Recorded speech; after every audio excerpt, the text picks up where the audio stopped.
Prieš vaikui baigiant darželį ir einant į 1 klasę, aš buvau įspėta Vaiko raidos centro, kad labiausiai tikėtina, kad vaiką reikės vesti į spec mokyklą. Jis turėjo labai didelį atsilikimą nuo reikalavimų pirmokui.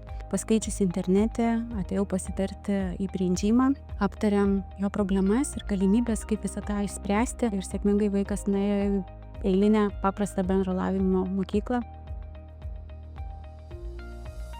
Brindžymo specialistės buvo tiek malonios ir taip kažkaip užkabinančios, kad vaikas teoriškai protestavo, praktiškai sutiko ir eiti, ir pratimus daryti, ir visą kitą. Taip pat draugiškai buvo pasiūlytas toks, kaip bandomoji savaitė. Tai tą bandomą savaitę sėkmingai vaikas įveikė ir visiškai sutiko toliau lankyti.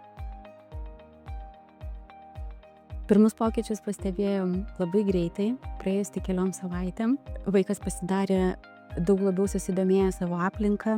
Realiai pradėjo klausinėti tokių gyvenimiškų klausimų. Pirmas klausimas buvo: mamytė, kiek tau metų? Net nustebau aš labai. Taip pat dingo negatyvumas. Po programos Saulius skaityti išmoko gal per 2 savaitės. Anuomet per 2 metus neišmoko, o pabaigus brindžymą, galvoju, aš dar pabandysiu. Ir jisai rugsėjo 1 atėjo į mokyklą mokėdamas skaityti. Mokytoja po kurio laiko paminėjo, kad Saulius atėjo labiausiai pasiruošęs kaip pirmokas.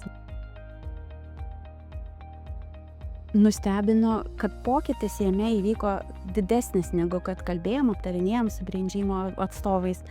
Tai vienas buvo, kad tas jo negatyvumas, kad jis pasikeis, tai nebuvo tokio pažado. Tai vat jo tas toksai noras atsiverti gyvenimui, jo galimybėm visą kitą, tai labiausiai pradžiugino iš tikrųjų.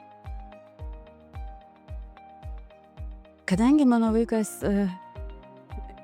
yra autistas, tai vis tiek jam sunkiau mokytis. Jis yra uždaresnis, jis vis tiek yra toksai neatviras visiems ir užsisvajojęs pamokose, labai sunkiai susikaupia.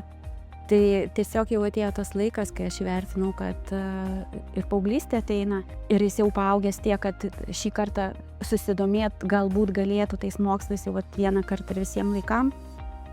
Vėlgi kreipiausi į brindžymą, pasitarėm, kad tikriausiai tinkamas amžius pakartoti, ir aš jį ir atvedžiau čia.